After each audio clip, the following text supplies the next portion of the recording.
Tak jelikož poslední dobou jsem si hodně začala zabývat 3D origami, ráda bych vám dneska ukázala, jak udělat krásný takový stromeček vánoční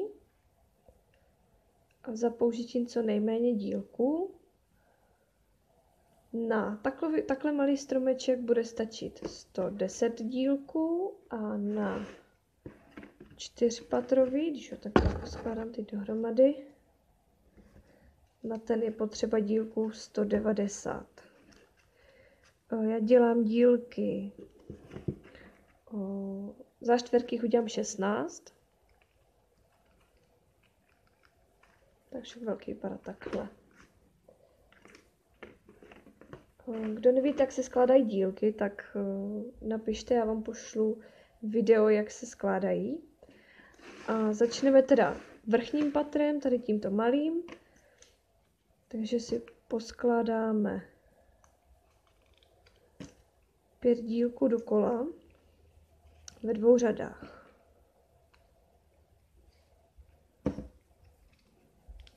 A není to nic složitého, nejtěžší je na tom si naskládat ty dílky. A samotné skládání do sebe už je potom jednoduché.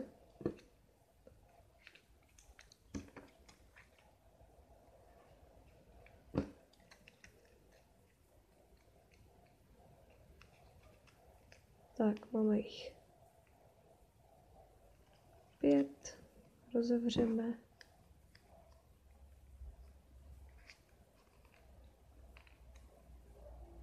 Tak, to je první řada a každou z těch řad budeme začínat úplně stejně. Teď budeme skládat tady tuhle větší. Já tady nechám položenou, abyste viděli, jak vypadá, z kolika dílků. Takže zase začneme úplně tím samým hvězdičkou o 5 dílcích.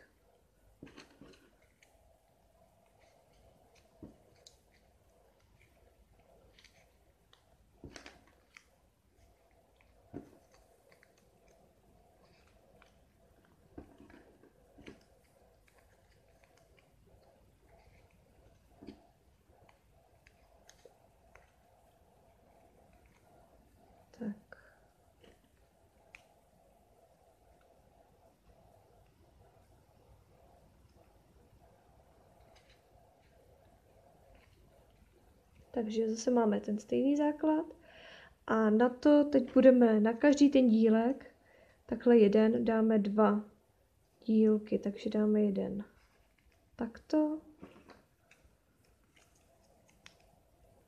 a jeden takto. Děláme to na každém z těch 5 dílků.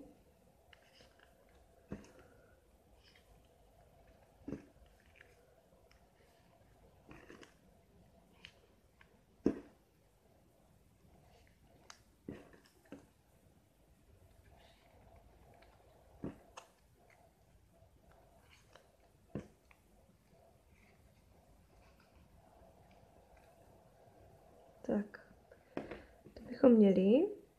A teď si nachystáme špičku, dáme 3 dílky do sebe. Takhle dáme 3 dílky do sebe. A teď vždycky musíte dát tady do té díry, do té mezery největší. Takže tady vložíme tento dílek a udělá nám takovou špičku. To zopakujeme na všech místech.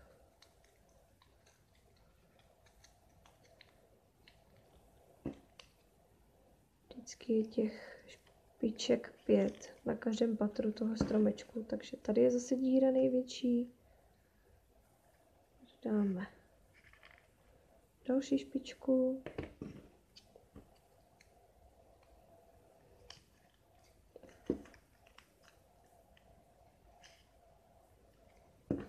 Tak, další špička tady do díry.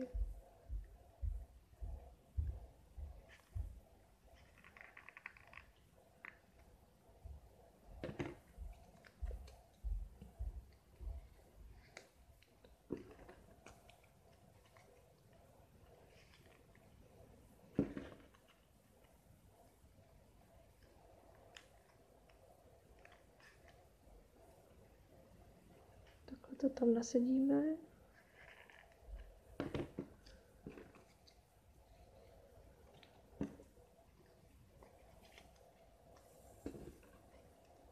A poslední do díry.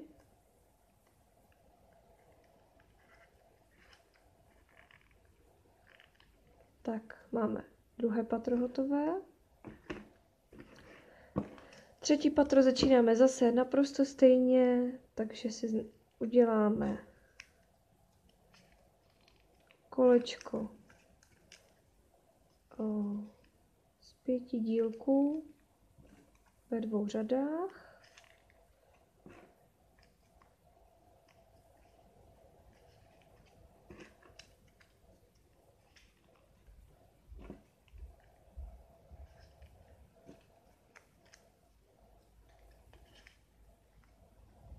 Tak, dáme kolečka.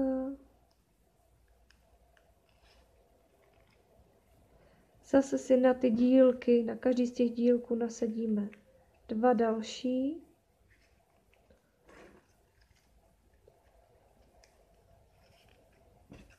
Postup je v každém z těch pater naprosto stejný.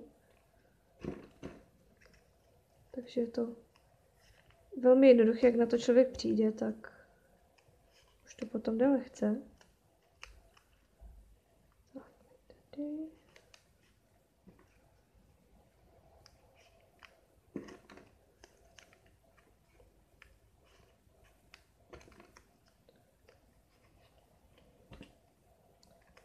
Tak.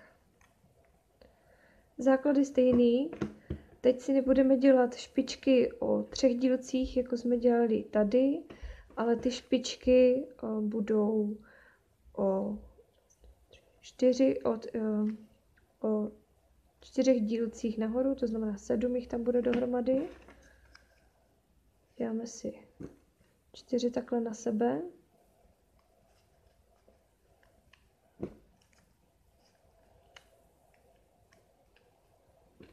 Držím si je v ruce a dělám si špičku z druhé strany.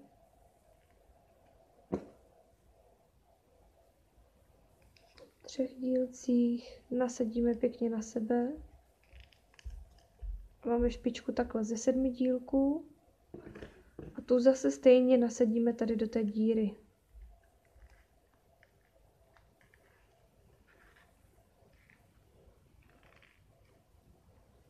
Takhle. Děláme to samé. Zase na všech 5 místech.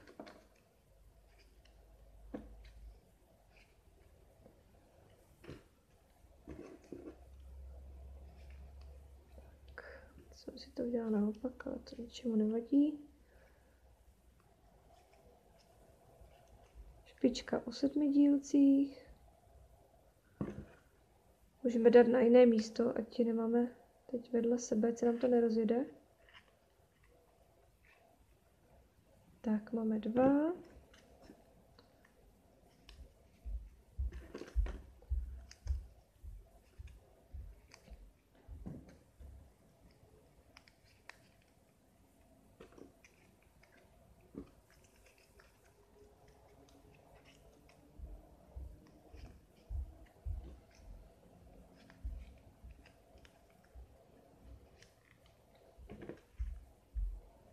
Třetí.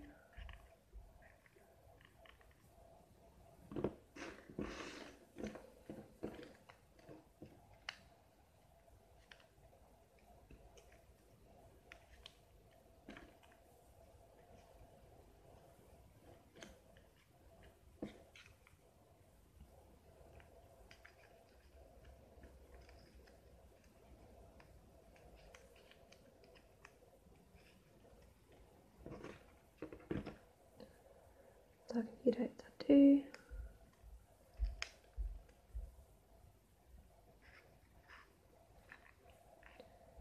Čtvrtý. A ještě poslední.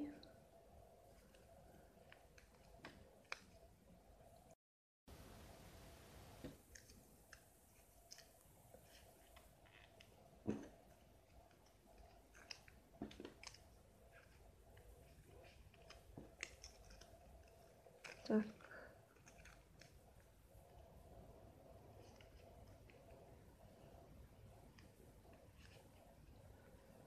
Poslední špička patří sem. A pro zpevnění tady toho patra ještě dáme 5 dílků tady. Mezi špičky. Tady vždycky doprostřed. Trošku to tím zpevníme.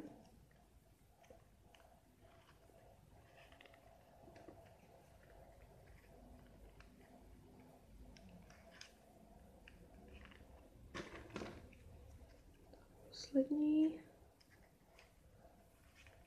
Tak a na 3patrový stromeček máme hotovo.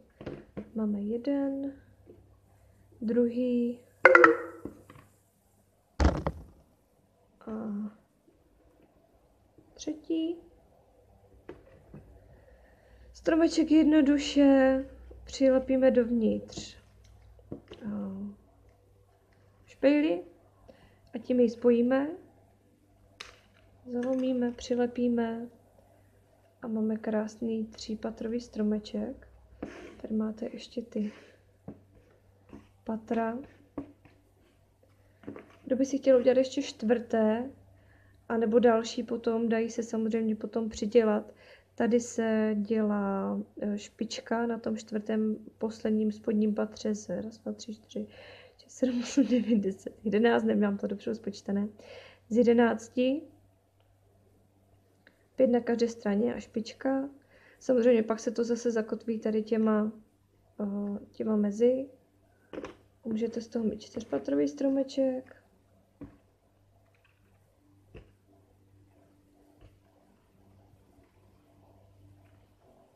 A do zdobení už je na vás.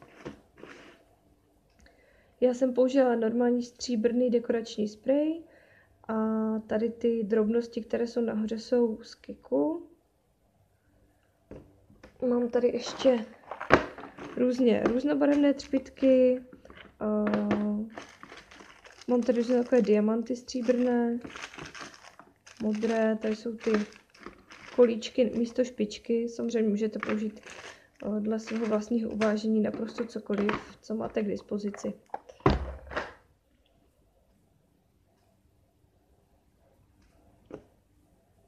Tak děkuji za shlédnutí a snad vás to zaujme. A doufám, že se něco pěkného vyrobíte.